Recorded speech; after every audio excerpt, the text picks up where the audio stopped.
Una carta minúscula, olvidada por muchos, pero que esconde un aviso severo sobre lo que sucede cuando el amor es separado de la obediencia. Escrita por uno de los discípulos más íntimos de Jesús, este mensaje fue dirigido a una señora misteriosa y sus hijos. Pero lo que ella revela puede conmover la manera en que usted entiende el cristianismo. ¿Qué quiso decir Juan cuando ordenó que ni un simple saludo fuera dado a ciertos visitantes? Prepárese porque hoy vamos a abrir esta carta como quien descubre un secreto guardado por siglos.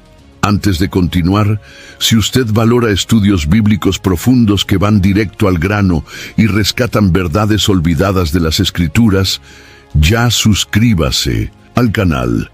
Aquí cada video está hecho con reverencia y propósito, para quien ama la verdad y no teme confrontarse por ella.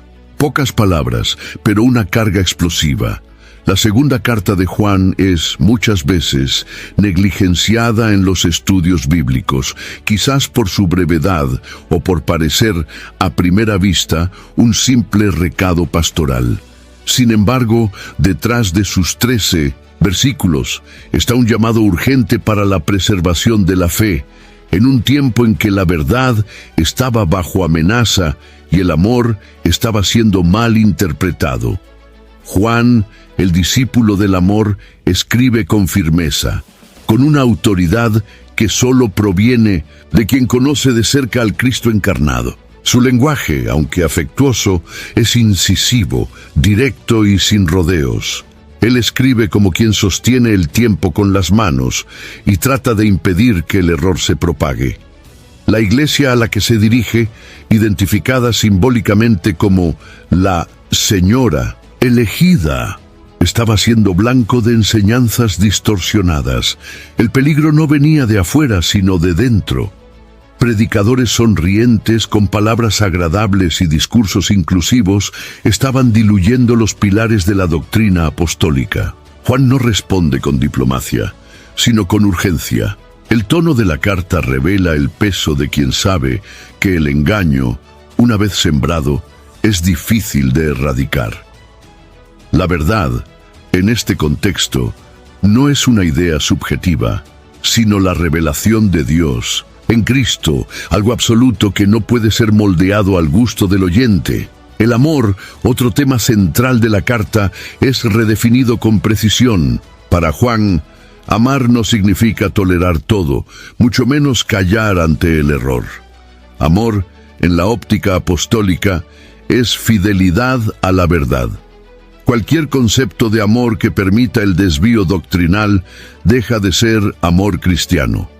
Ese es uno de los aspectos más ignorados de la carta, la idea de que el verdadero afecto está comprometido con la obediencia, con la rectitud y sobre todo con la preservación del mensaje original de Cristo. La carta es breve, pero confrontativa. No es de extrañar que haya sido escrita en un tiempo de transición y tensión. Los apóstoles estaban envejeciendo, las iglesias se multiplicaban, y el peligro de la fragmentación doctrinal se volvía real. La carta de Juan resuena como un último aviso de un viejo pastor que vio demasiado para callar. Él escribe no para agradar, sino para despertar. La segunda Juan es un grito contenido que muchos prefieren ignorar, pero que lleva una verdad palpitante. No hay amor sin fidelidad a la verdad. Lo que hace que esta carta sea aún más relevante es precisamente lo que la hace ser olvidada. En un mundo que valora discursos suaves y que detesta absolutos, un mensaje que vincula amor a obediencia suena agresivo. Sin embargo, para Juan, esta era la única forma legítima de caminar con Cristo. Ignorar este pequeño libro es perder una de las claves más afiladas para discernir entre el falso amor y la verdadera comunión con Dios. La identidad de la Señora elegida ha sido objeto de muchos debates a lo largo de los siglos. Algunos intérpretes sostienen que se trata de una figura simbólica, representando una iglesia local, mientras que otros creen que se trata de una mujer literal, quizás una cristiana influyente y hospitalaria. Independientemente de la perspectiva adoptada, la forma en que Juan se dirige a ella está cargada de respeto, reverencia y autoridad espiritual. Él no discute doctrinas con ella. Él afirma, instruye y advierte como un apóstol hablando a una discípula madura en la fe. Esta relación revela rasgos profundos del liderazgo eclesiástico de la época. Es interesante notar que Juan no da nombre ni a ella ni a sus hijos.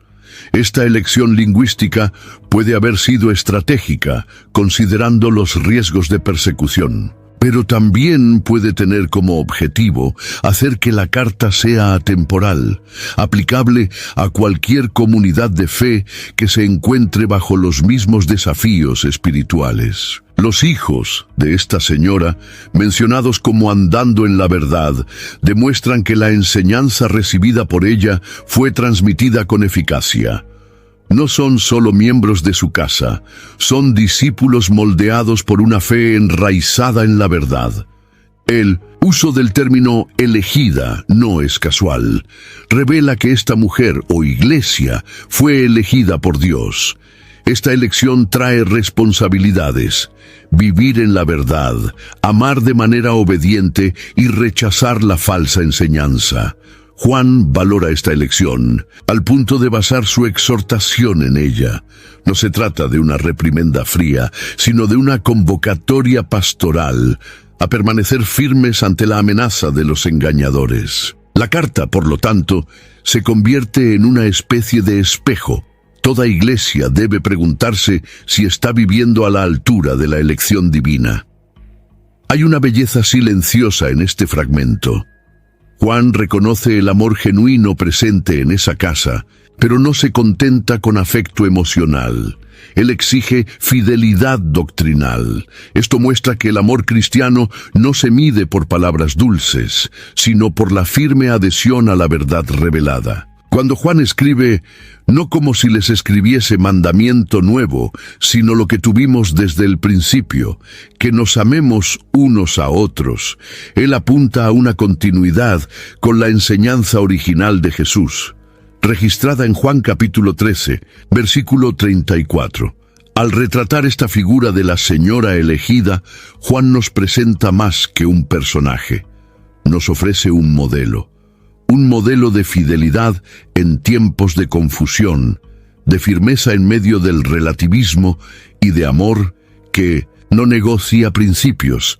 Su ejemplo, preservado en la brevedad de esta carta, sigue siendo un faro para comunidades cristianas que desean permanecer fieles al Evangelio genuino. Juan no ve la verdad y el amor como opuestos, sino como elementos inseparables de la fe cristiana. Para él, la verdad sin amor se vuelve dura y legalista, mientras que el amor sin verdad se convierte en permisividad y engaño. El equilibrio entre los dos es lo que sostiene la iglesia y mantiene la fe saludable. Cuando el apóstol escribe con tanto fervor sobre la necesidad de andar en la verdad y amar unos a otros, está recuperando la esencia de lo que Jesús enseñó a sus discípulos. La verdad es la base, el amor es la expresión de esa base. Separar uno del otro compromete la identidad del cristiano. Este es un punto crítico en los días actuales. Muchos prefieren enfatizar el amor en detrimento de la verdad, creando un cristianismo sentimental que acoge todo y a todos, aunque eso signifique silenciar la doctrina. Otros, atrapados en una defensa fría de la ortodoxia, olvidan que la verdad debe estar sazonada con compasión. Juan escribe para corregir estos dos extremos. Muestra que el verdadero amor exige un compromiso con lo que es correcto, incluso si eso cuesta popularidad, aceptación o tranquilidad. Cuando Juan dice que ama a esa señora en la verdad, Está diciendo que su amor no es solo emocional, sino que está fundamentado en la fidelidad al Evangelio. Esta es una lección rara de escuchar. En tiempos en los que el amor se ha convertido en un eslogan, Juan nos recuerda que es antes que nada un compromiso. Compromiso con Dios, con su palabra y con el prójimo. No un amor que todo acepta, sino un amor que todo confronta cuando es necesario. Es un amor que, en lugar de pasar por alto el error, lo expone con valentía, buscando restauración. Este tipo de amor no nace de la carne, sino del espíritu. No está moldeado por lo que el mundo entiende. This episode is brought to you by State Farm. Listening to this podcast? Smart move. Being financially savvy? Smart move. Another smart move? Having State Farm help you create a competitive price when you choose to bundle home and auto. Bundling, just another way to save with the Personal Price Plan. Like a good neighbor, State Farm is there. Prices are based on rating plans that vary by state. Coverage options are selected by the customer. Availability, amount of discounts and savings, and eligibility vary by state. AI is incredible. It can teach you how to fry an egg and even write a poem, pirate style. Yarr! But it knows nothing about your work. Slackbot is different. It doesn't just know the facts. It knows your schedule. It can turn a brainstorm into a brief. And it doesn't need to be taught. Because Slackbot isn't just another AI. It's AI that knows your work as well as you do. Visit slack.com/meet Slackbot to learn more. Does it ever feel like you're a marketing professional just speaking into the void? But with LinkedIn ads, you can know you're reaching the right decision makers, a network of 130 million of them, in fact. You can even target buyers by job title, industry, company, seniority, skills, and did I say job title? See how you can avoid the void and reach the right buyers with LinkedIn ads. Spend $250 on your first campaign and get a free $250 credit for the next one. Get started at linkedin.com/campaign. Terms and conditions apply. Entiende como afecto, sino por lo que Dios reveló como santidad. Juan nos llama a amar como Cristo amó, lo que significa, muchas veces, decir verdades duras en tono de compasión. Esto transforma la iglesia en un lugar seguro, donde la verdad es proclamada, pero con un corazón humilde, y donde el amor se vive, pero con raíces profundas en la doctrina. Al unir verdad y amor, Juan construye el cimiento de un cristianismo auténtico. No propone un amor ciego ni una verdad despiadada.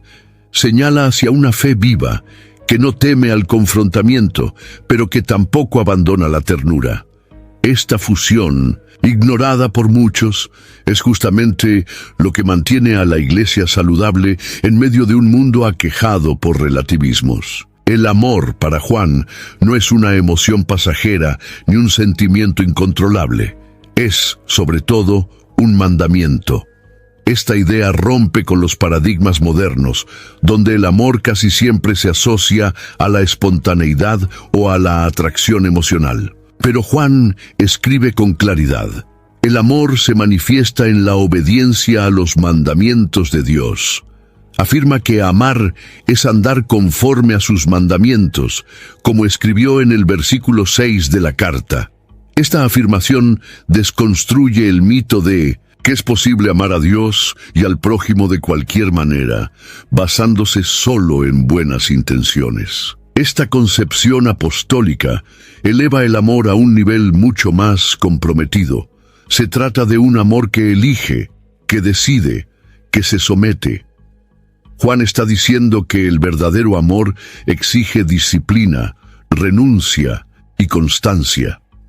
No depende de la reciprocidad o de sensaciones agradables. Es un acto de fidelidad, no una reacción emocional. Por eso, amar es obedecer. Y obedecer, en el contexto bíblico, es permanecer en la verdad, resistir al pecado y rechazar todo lo que se opone al carácter de Dios. Esta enseñanza confronta directamente a una generación que mide el amor por el afecto sentido y no por la fidelidad practicada. Al reafirmar que el amor se expresa en obediencia, Juan también muestra que es imposible amar verdaderamente a Dios y, al mismo tiempo, vivir en rebeldía contra su voluntad. No hay espacio para un amor sin compromiso, ni para un afecto sin rectitud. Esta claridad es esencial para restaurar el sentido bíblico del amor cristiano, tan tergiversado por los discursos contemporáneos. El amor que Juan propone es práctico. Se ve en las actitudes, en los límites que se imponen, en las verdades que se preservan, incluso cuando es más fácil ceder. Este amor sabe decir no, sabe corregir, sabe confrontar. Y es exactamente eso lo que lo vuelve revolucionario. No busca agradar, sino salvar. No pretende confortar el error, sino rescatar a quien ha caído en él. Juan escribe como quien sabe que el verdadero amor cura, pero solo porque es fiel al remedio de la verdad. Este concepto, aunque duro a primera vista, es liberador. Nos libera de la esclavitud emocional y nos llama a una madurez espiritual que prioriza la voluntad de Dios por encima de cualquier sentimiento. Al entender que amar es obedecer, el cristiano descubre que el amor, según el estándar del reino, no es frágil ni incierto, es firme, constante y lleno de propósito. En cada línea de la carta, la verdad aparece como un pilar indispensable. Juan menciona la verdad como algo que permanece en nosotros y que estará con nosotros para siempre. Él la trata como un camino continuo, no como una idea momentánea. Para Juan, la verdad no es solo un contenido en el que se debe creer, sino una realidad que se debe vivir. Es por eso que él insiste tanto en ella, porque sin la verdad el amor se pierde y la obediencia se convierte en una caricatura religiosa. Juan vivió lo suficiente para ver los efectos de un evangelio distorsionado. Él vio comunidades ser deshechas por herejías, vio líderes manipular la fe para ganancias personales y vio el engaño difundirse como levadura entre los hermanos. Ante esto, él no ofrece novedades espirituales ni experiencias místicas. Llama al pueblo de vuelta a la verdad. Una verdad que fue revelada desde el principio, como él mismo destaca, resonando las enseñanzas directas de Jesús, especialmente registradas en Juan capítulo 14, versículo 6.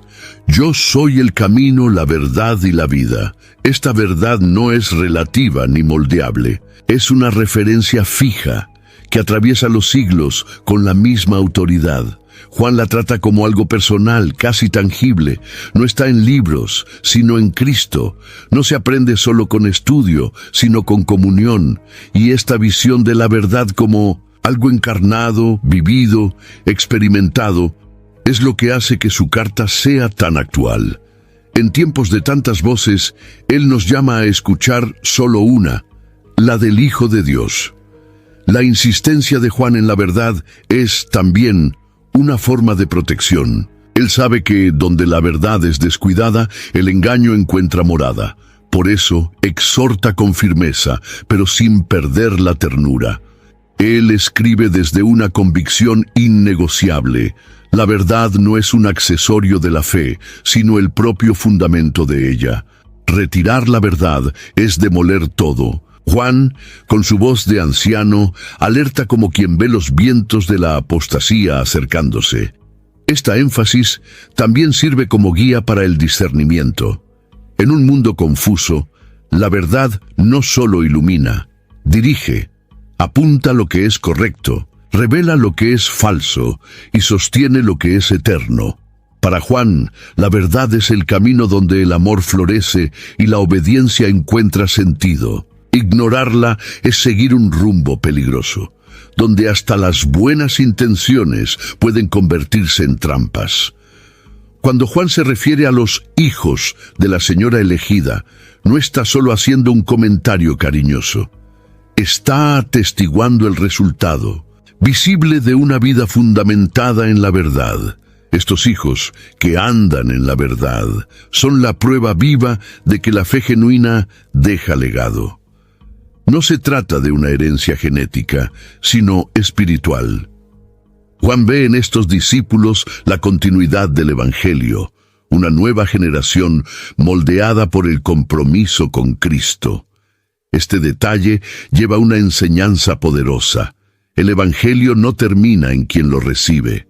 Debe ser pasado, transmitido con integridad y vivido con constancia. Los hijos de esta señora, sean ellos literales o simbólicos, están recorriendo el mismo camino de verdad que ella ha recorrido.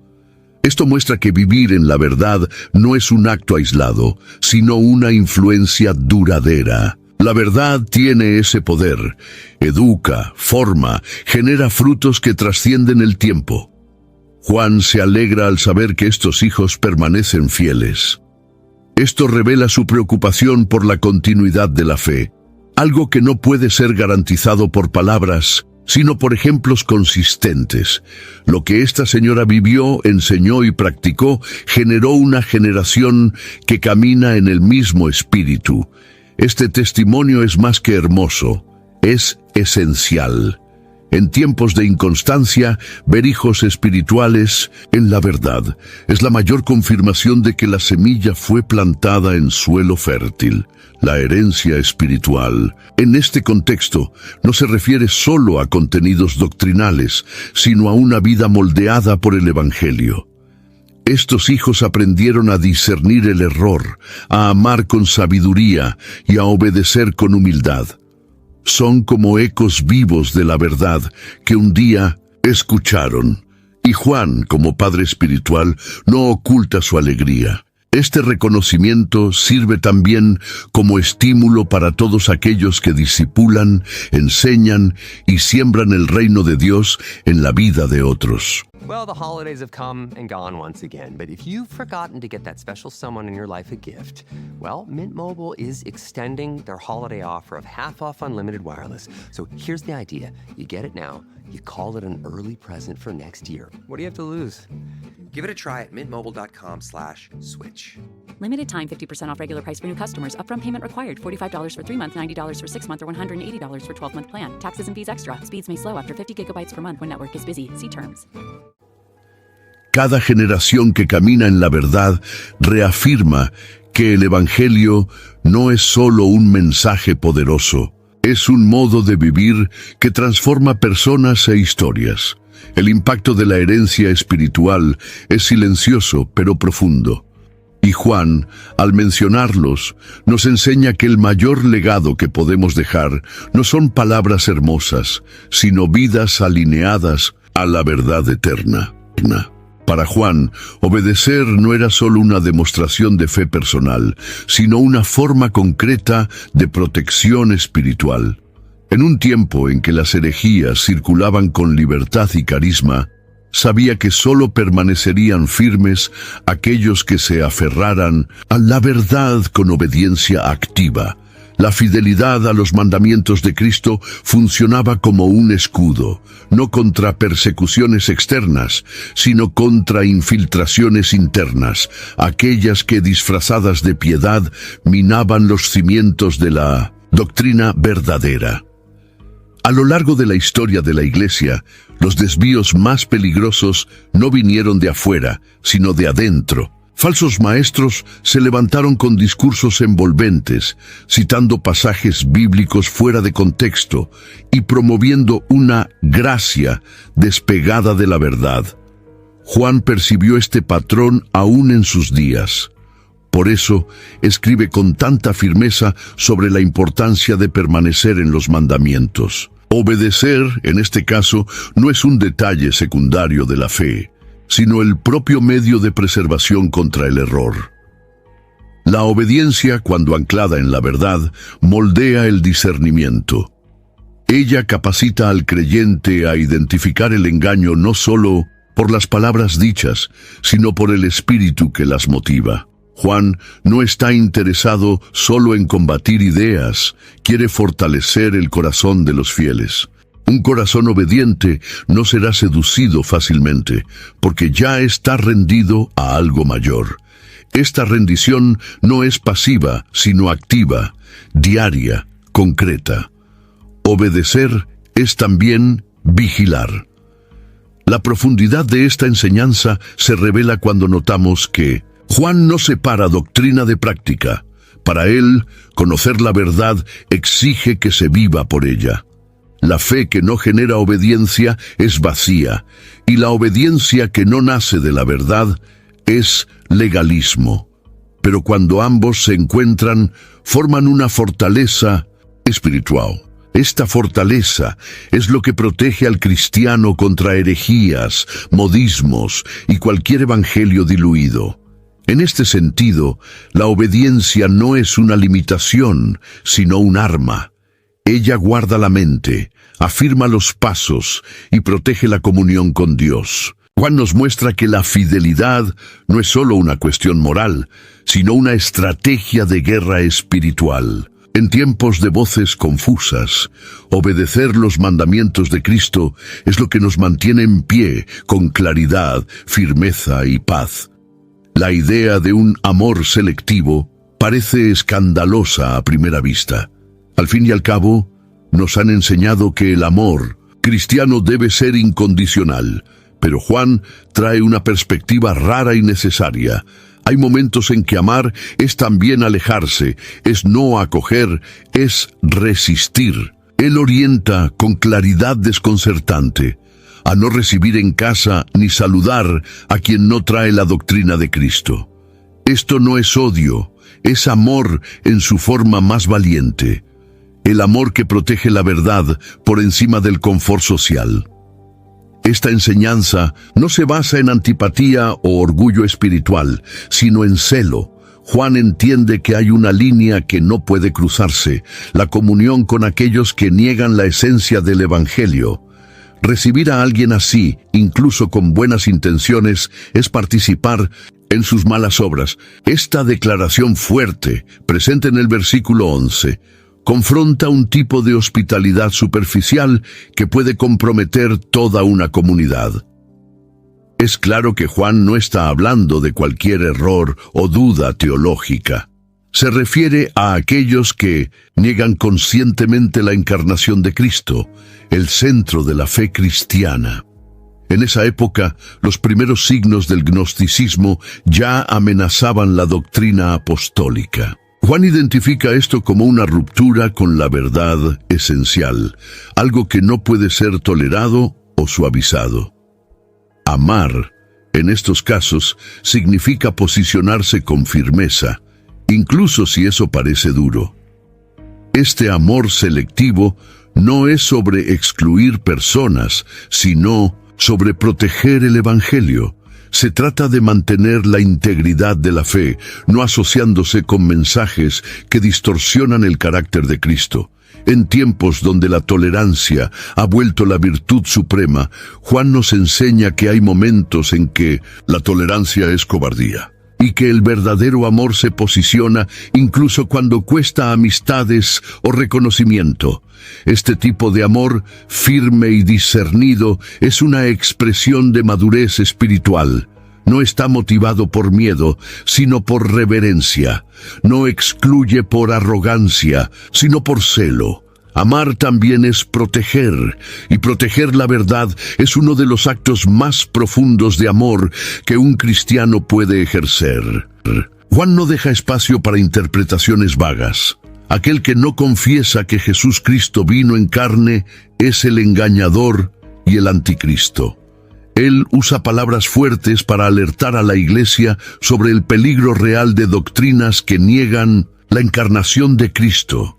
Esta enseñanza no era solo una teoría errónea, era una negación directa del Evangelio. Y Juan, con discernimiento agudo, llama a esto por su nombre: espíritu del anticristo. No se trata de figuras apocalípticas, sino de ideas seductoras que vacían el significado de quien Cristo realmente es. El espíritu del anticristo, según Juan, no se manifiesta solo en herejías abiertas, sino también en medias verdades.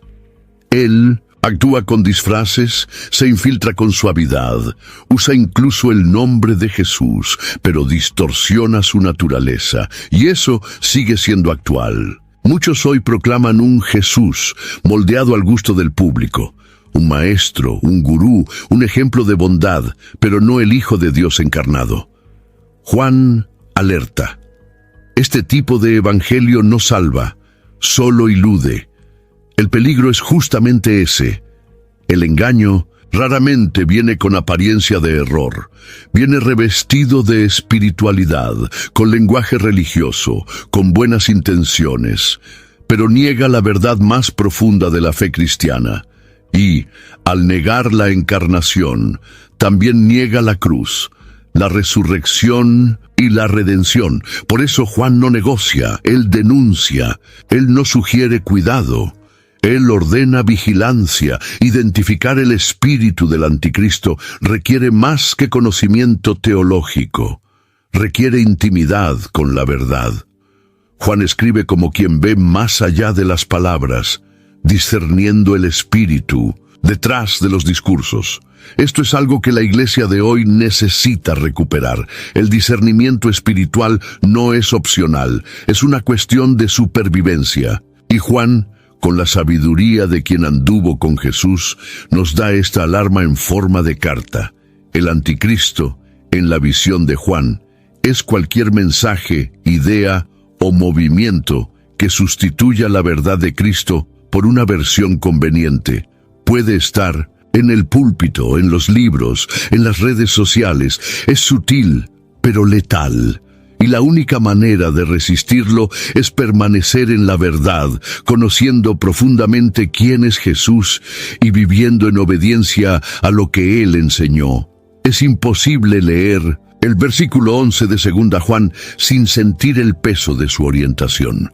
Juan escribe que quien saluda al falso maestro se convierte en participante de sus malas obras. Esta advertencia, tan directa como desconcertante, revela una dimensión de la fe que pocos están dispuestos a enfrentar. El amor a la verdad exige separación. No se trata de grosería o falta de educación, sino de un celo espiritual que reconoce los límites de la comunión cristiana. Recibir y saludar, en el contexto del primer siglo, era más que una gentileza casual. Era un gesto de apoyo, un acto de validación pública. Abrir las puertas de la casa para alguien era, a menudo, lo mismo que respaldar su mensaje. Por eso, Juan es tan enfático. Acoger a quien distorsiona la doctrina no es neutralidad, es complicidad. Esta es una de las verdades más ignoradas hoy. En tiempos donde la diplomacia es preferida a la firmeza y la aceptación indiscriminada es vendida como virtud. Juan no está predicando aislamiento, sino discernimiento. Él no está diciendo que rechacemos personas por causa de diferencias secundarias, sino que no comparta con quienes rechazan las verdades centrales de la fe. El objetivo aquí es claro: aquellos que niegan la encarnación de Cristo.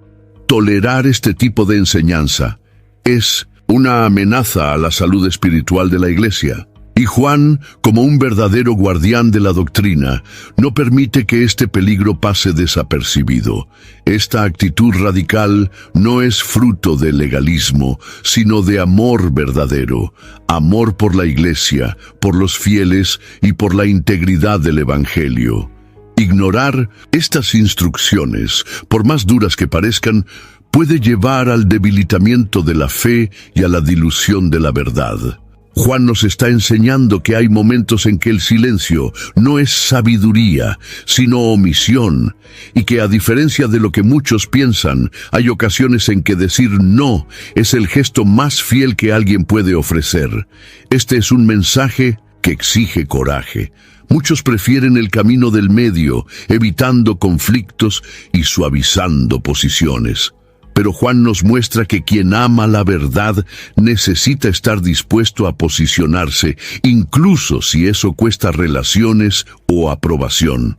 Al fin y al cabo, cuando la verdad está en juego, Cada gesto importa, inclusive el saludo que damos o negamos. La cultura del Oriente Medio valoraba profundamente la hospitalidad.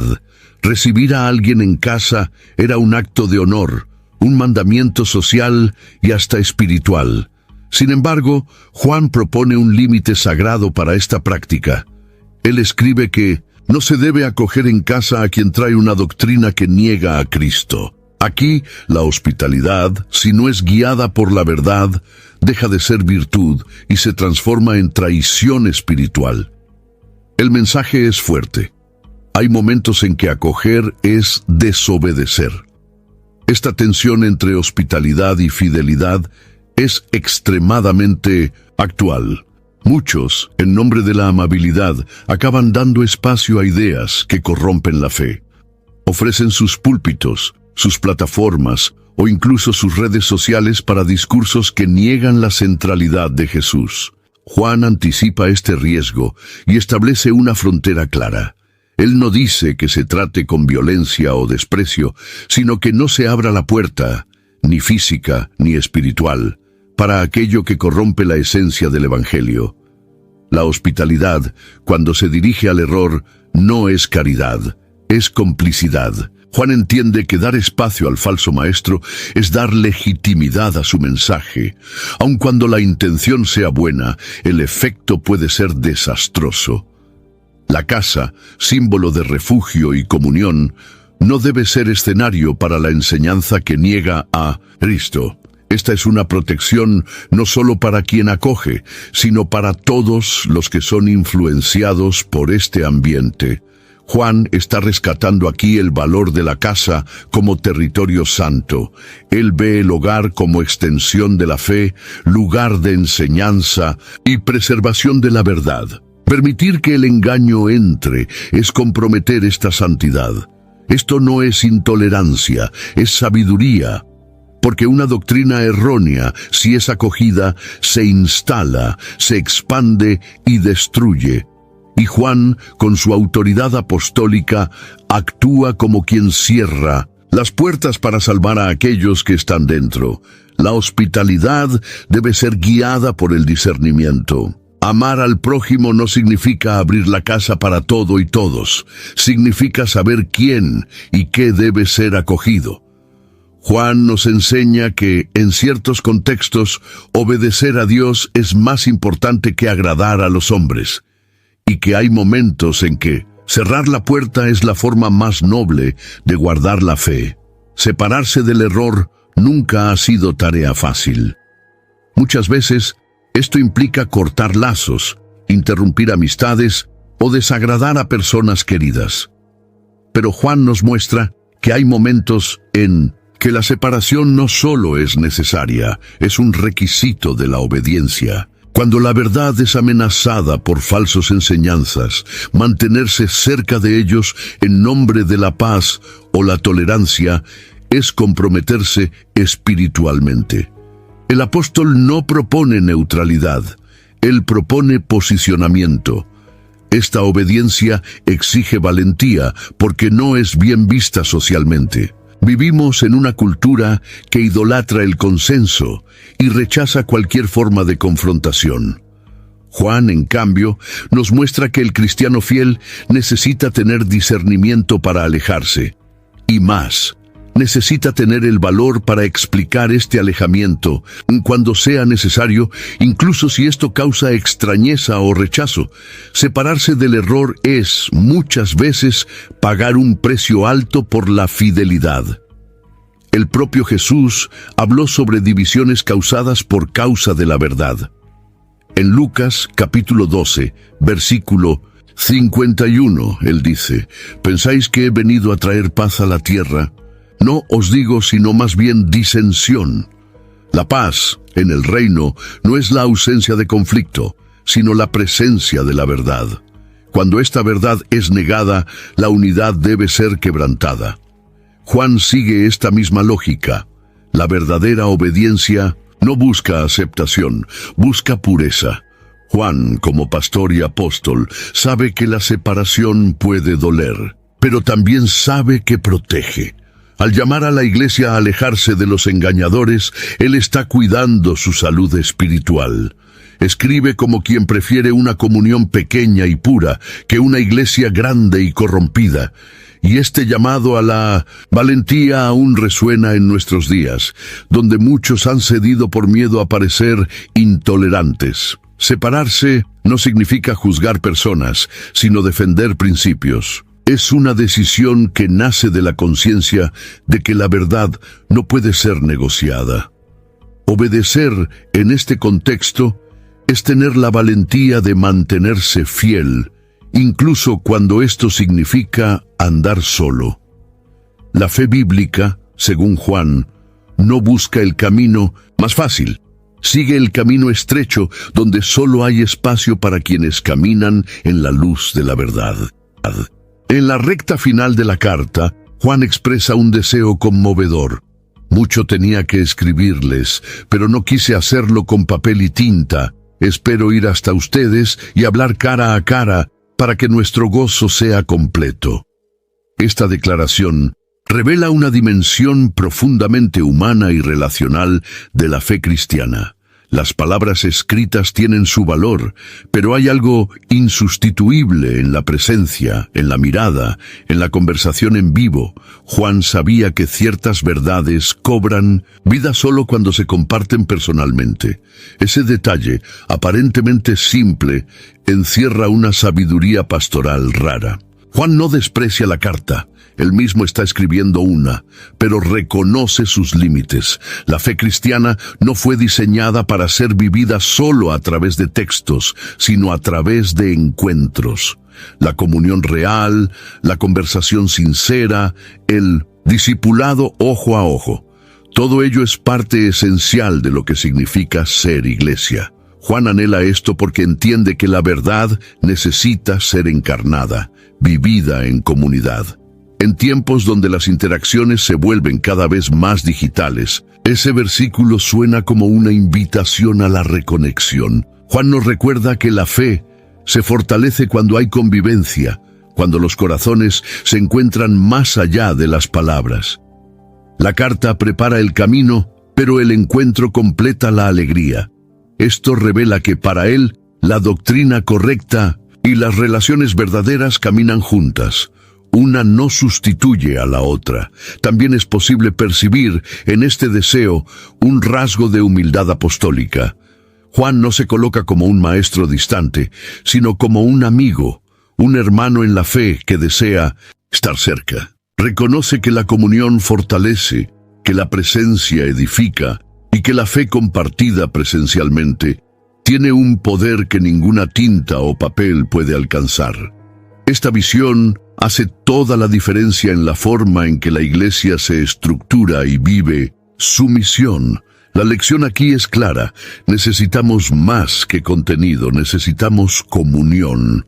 Necesitamos encuentros, miradas que acogen, conversaciones que edifican, oraciones hechas lado a lado.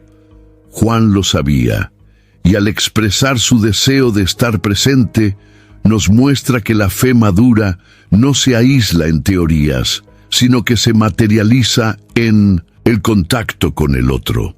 Al escribir a la señora elegida, Juan se dirige no a un templo, sino a un hogar. La carta no está dirigida a una institución religiosa formal, sino a una casa donde la fe se vive con profundidad. Esto nos remite al modelo de la iglesia primitiva, donde los hogares eran centros de comunión, discipulado y preservación de la doctrina. La casa se convertía en extensión del reino, un espacio donde la verdad era enseñada y el amor era practicado de manera concreta. Esta perspectiva eleva la importancia del ambiente doméstico en la construcción de una fe sólida. La casa no es solo un refugio de la vida cotidiana, es un campo fértil para la formación espiritual. Juan lo sabía. Reconocía que la influencia de la fe vivida en casa era decisiva para la formación de los hijos en la verdad, como testificó con alegría al mencionar a los hijos que andan en la verdad. La iglesia doméstica era una realidad poderosa, y continúa siendo un instrumento esencial en la formación de discípulos. La casa, cuando se usa como espacio de culto y enseñanza, se convierte en un verdadero santuario. No depende de púlpitos, ni de liturgias elaboradas. Depende de corazones dispuestos a obedecer, amar y enseñar. Juan nos muestra que la fe genuina se construye en los pequeños gestos, en las conversaciones alrededor de la mesa, en las oraciones en familia, en los ejemplos silenciosos que moldean a los hijos y a los visitantes. Es allí donde el Evangelio cobra cuerpo. Esta visión también confronta una mentalidad que terceriza la formación espiritual para la iglesia institucional.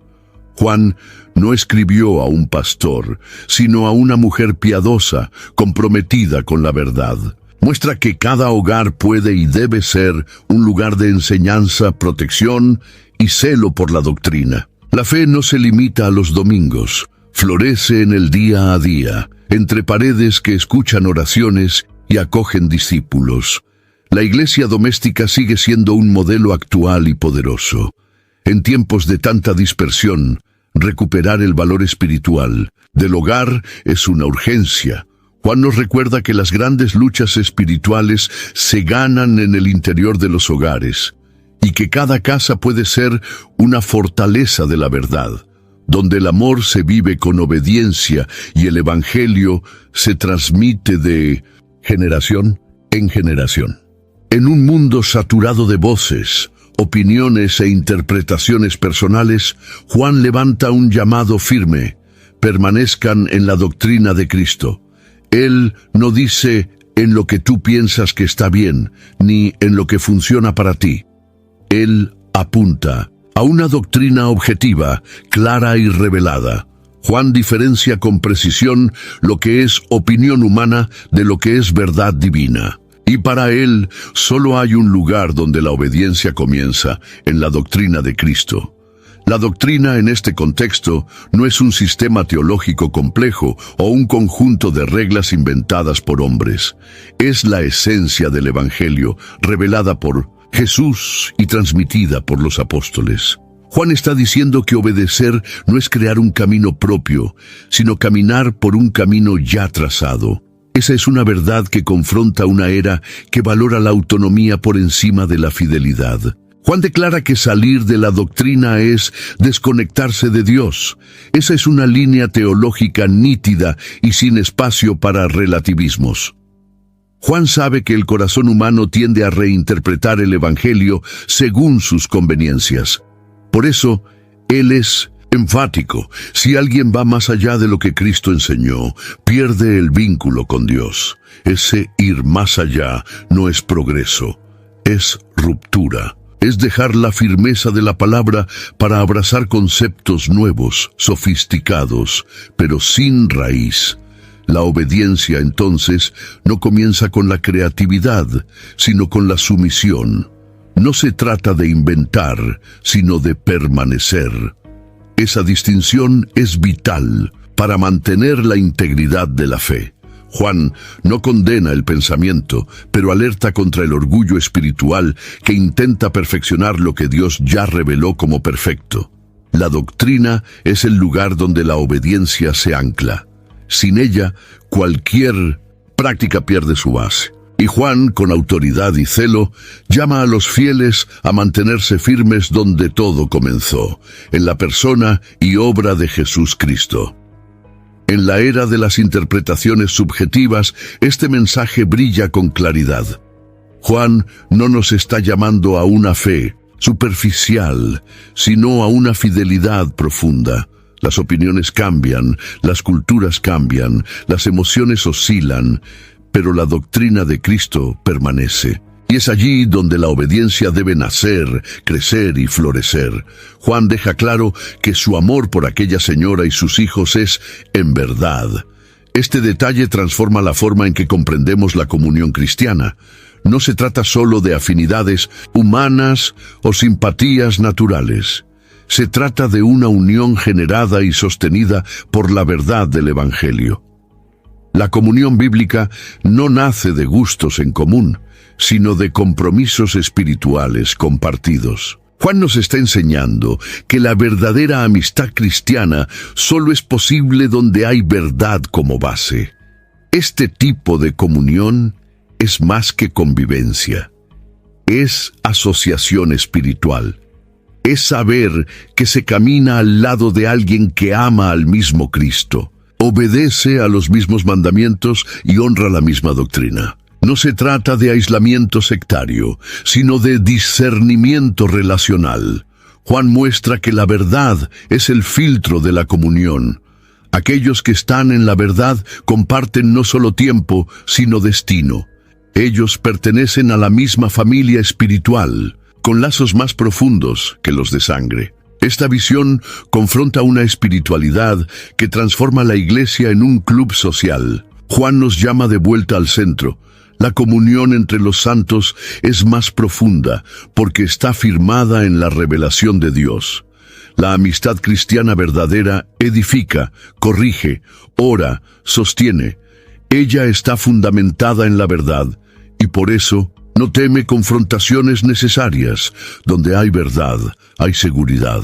Y donde hay verdad vivida en comunión, hay crecimiento. Juan sabía que alianzas equivocadas podían comprometer toda una comunidad. Por eso, él exhorta con tanto celo sobre con quién andar, a quién recibir, a quién saludar. La comunión para él es algo sagrado que debe ser protegida de la contaminación del error. Él valora las relaciones, pero prioriza la fidelidad a la verdad sobre las emociones involucradas. Esto muestra que la comunión cristiana no es frágil ni sentimental. Ella es sólida, moldeada por convicciones eternas. Este tipo de vínculo, raro y precioso, es uno de los mayores tesoros de la Iglesia. En tiempos donde todo es desechable, Juan nos muestra que la comunión verdadera es duradera, resistente y llena de propósito. Ella no solo refleja el amor de Cristo, ella manifiesta el cuerpo de Cristo en acción. Cuando dos vidas se unen, en la verdad, revelan al mundo la belleza de una fe que no es teoría, sino vida compartida. Juan, aunque es conocido por su estilo afectuoso y amoroso, no duda en recomendar acciones duras cuando la verdad está en riesgo. Una de esas acciones es el silencio. Al orientar que no se debe saludar o recibir al falso maestro, está enseñando que a veces el silencio es la mayor expresión de obediencia. Callar no significa omisión, sino protección. Es reconocer que hay momentos en los que hablar puede legitimar el error, y eso no es amor, es traición a la verdad. Este silencio no es indiferencia, sino discernimiento. Juan está enseñando que incluso nuestras palabras de cortesía pueden llevar significado espiritual. Decir "seas bienvenido" a alguien que distorsiona el evangelio puede parecer inofensivo, pero en la práctica es como dar aval al engaño. Por eso, Juan propone el silencio como estrategia de preservación. Él comprende el poder de las palabras y el poder del silencio adecuado en el momento adecuado. En tiempos donde todo el mundo quiere tener opinión sobre todo, esta lección es revolucionaria.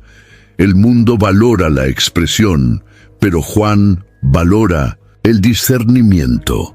Enseña que hay ocasiones en las que callar es más sabio que debatir y en las que alejarse es más prudente que confrontar. La sabiduría no está solo en lo que se dice, sino en lo que se elige no decir. Obedecer en este sentido es también saber frenar la lengua en nombre de la verdad. Este tipo de obediencia exige madurez. Muchos confunden silencio con debilidad, pero Juan muestra que puede ser la más poderosa de las posturas. Cuando se practica con discernimiento, el silencio se convierte en un acto de honor a Cristo, un escudo contra la contaminación y un testimonio silencioso de fidelidad. Él no grita, pero habla con firmeza. Él no acusa, pero denuncia. Él no ataca, pero separa. Esta es una de las verdades más ignoradas de la fe cristiana. Callar, cuando se hace por amor a la verdad, es una forma legítima de resistencia. Juan nos invita a discernir no solo cuándo hablar, sino también cuándo recogerse. Y nos recuerda que hay más poder en el silencio obediente que en 1000 palabras dichas sin dirección espiritual. Pocos textos bíblicos suenan tan cortos y al mismo tiempo tan urgentes como la segunda de Juan. Es como si cada línea estuviera cargada de prisa, como si Juan supiera que el tiempo era corto y el riesgo era grande. El tono de la carta no es solo pastoral, es estratégico. Está tratando de contener una ola de herejías que amenaza con destruir todo lo que había sido plantado con esfuerzo. Y esta urgencia, aunque escrita hace siglos, es asombrosamente actual. Vivimos días en que la verdad está siendo relativizada. El amor es distorsionado, la obediencia es vista como opresión y la fe se ha vuelto un producto de consumo. Las mismas herejías que Juan combatió siguen vivas, ahora con un nuevo disfraz. Y el mismo llamado que hizo a aquella señora y sus hijos ecoa para nosotros hoy: permanezcan en la doctrina de Cristo. La urgencia de la carta se convierte en la urgencia de nuestra generación. El riesgo es el mismo: el engaño sigiloso que mina la fe auténtica. Juan no escribe para agradar, sino para proteger. Su carta es como un faro en medio de una tormenta cultural. Señala la necesidad de vigilancia, de firmeza, de discernimiento. La fe no puede ser heredada pasivamente, debe ser guardada activamente. Y eso exige más que buenas intenciones. Exige amor por la verdad, valentía para confrontar el error y disposición para obedecer, incluso cuando cuesta caro. Lo que hace que la segunda de Juan sea tan relevante hoy es su enfoque en lo que más ha sido ignorado: la integridad doctrinal. Muchos prefieren relevancia a fidelidad, aplausos a firmeza, inclusión a verdad. Pero Juan no negocia, escribe con amor, pero también con espada, y nos llama a hacer lo mismo. Amar, sí, pero amar con obediencia. Con una obediencia que sabe en cuándo abrazar y cuándo decir no. Esta carta, a menudo olvidada en las páginas finales del Nuevo Testamento, contiene una de las advertencias más actuales que podemos escuchar. No es solo un recordatorio histórico, es un manual de supervivencia espiritual. Y quien la escucha con el corazón dispuesto, encuentra en ella un llamado claro: permanezcan en la verdad, incluso cuando ésta se vuelva impopular. Porque es en la verdad que se sostiene el amor, y es en la obediencia que la fe florece. Si este mensaje habló a su corazón y reavivó en usted el valor de la verdad y la obediencia, comparta su experiencia en los comentarios. Su vivencia puede fortalecer otras vidas. No olvide enviar este video a hijos, nietos o amigos que necesitan escuchar esta alerta.